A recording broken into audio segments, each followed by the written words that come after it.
Hi everyone, this is Fred on Spirit Reflections, and this is part of our 81 episode exploration of the book Tao of Leadership by John Heider, a modern adaptation of the ancient Chinese text Tao Te Ching, written by Lao Tzu over 500 years BC. Today we're going to read chapter 42, followed by a short comment and meditation to help get your day off to a great start. And tell me, what do you think about these teachings? Let me know in the comments below. And if you haven't yet, please like and subscribe to Spirit Reflections. It's free of charge and it really helps us a lot. And last but not least, if these meditations are helping you, or if you'd like to forward them to a friend who thinks they might benefit from these moments, please do send these out and share. So, chapter 42 is quite an intriguing one, and it's called the creative process. And it goes like this. The principle is not a thing. Call it zero. The principle in action is the unity of creation. This unity is a single whole. Call it one. Creation consists of pairs of opposites or polarities. Call these polarities or pairs twos. These polarities become creative when they interact. Their interaction is the third element. Call it three. For example, a man and a woman are two. Their interaction or intercourse, the third element, makes babies. That is creative. That is how all creativity occurs. The wise leader knows about pairs of opposites and their interactions. The leader knows how to be creative. In order to lead, the leader learns how to follow. In order to prosper, the leader learns to live simply. In both cases, it is the interaction that is creative. Leading without following is sterile. Trying to become rich by accumulating more and more is a full-time career and not free at all. Being one-sided always produces unexpected and paradoxical results. Being well defended will not protect you. It will diminish your life and eventually kill you. Exceptions to these examples of traditional wisdom are very hard to find.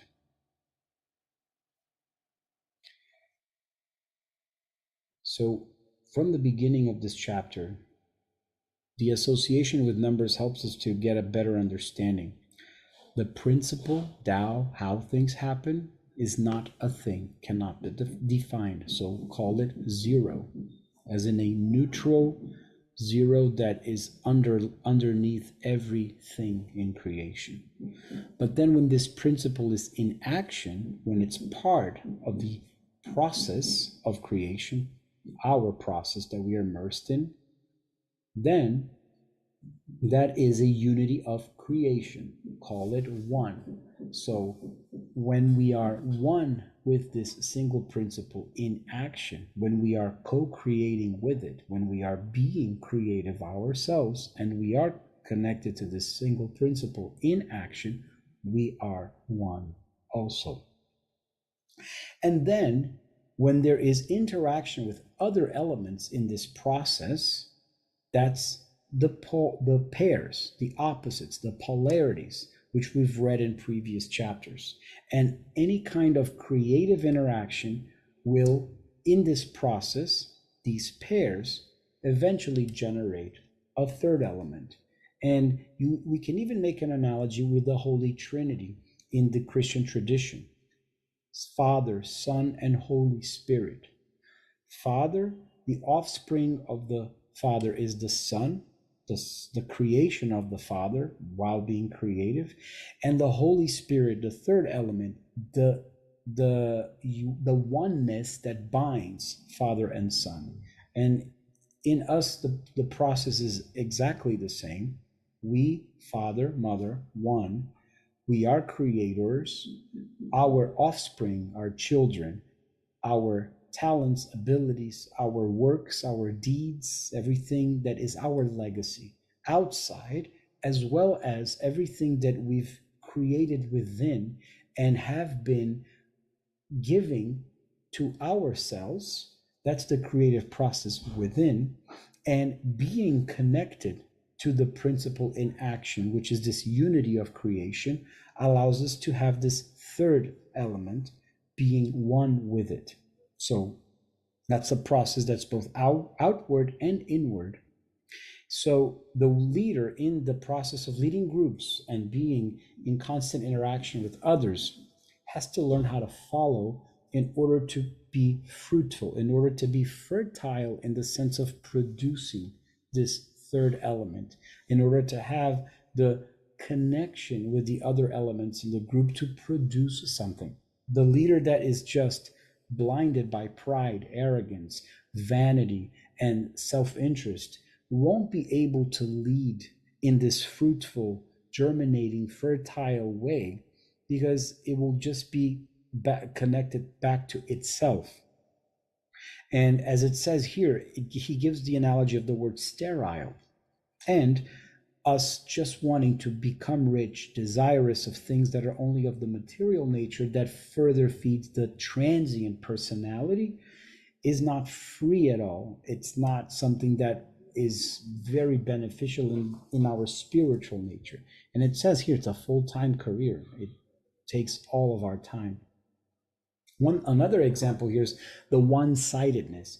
When we just decide to play for one team, or when our will becomes associated or identified with one point of view, one political party, one religious group, one national identity, etc., etc., etc., and we feed a lot of emotional energy to that, it becomes blinded and produces paradoxical results, in the sense that sometimes quite the opposite result will end up coming our way, rather than the one we intended by being identified with a particular one-sidedness.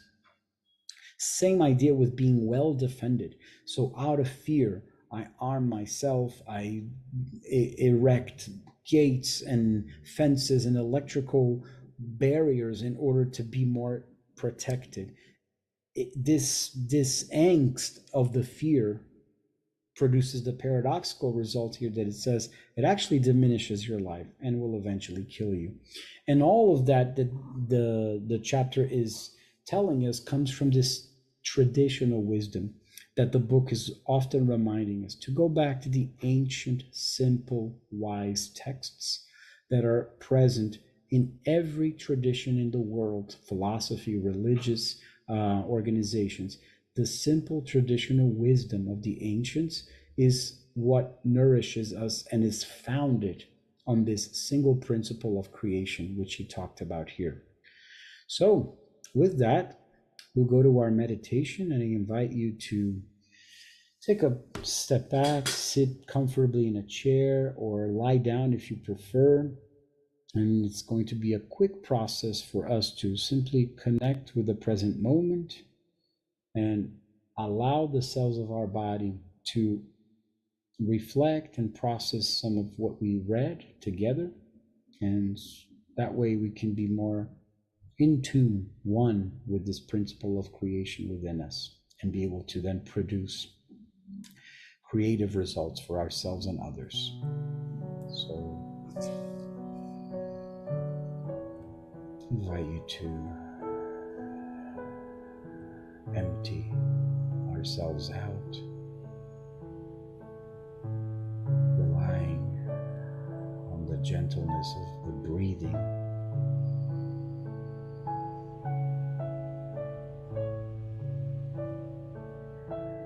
As we take a deep inhale,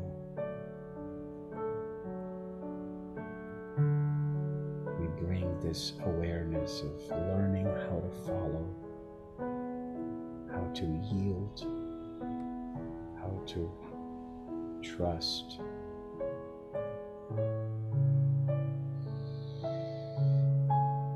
And as we breathe out, as we exhale completely, we release the baggage, the charges that we no longer need, that no longer serve us. Those fears, insecurities, anxieties, doubts, regrets, resentments. It's like a beautiful waterfall of pure water. It washes away, cleanses, and we remove from ourselves all those impurities. Let them go. Thank them for the lessons they taught us, and we release them. And as we inhale, slow, deep breath, we connect with the single principle of how things happen within us and around us.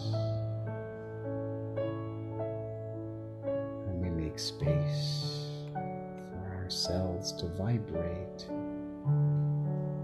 in harmony as we discover more aspects of beauty, wisdom, and love within us.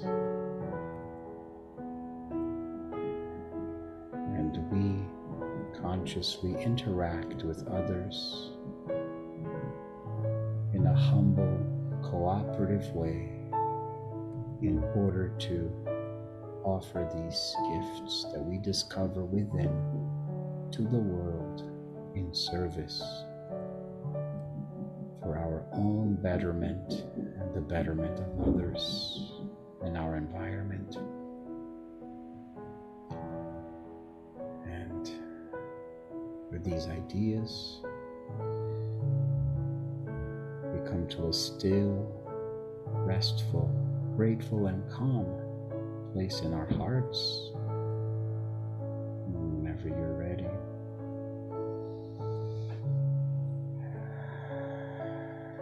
after these moments of stillness and relaxation, feel free to open your eyes, stretch, and ready to face our day and tackle everything that comes our way.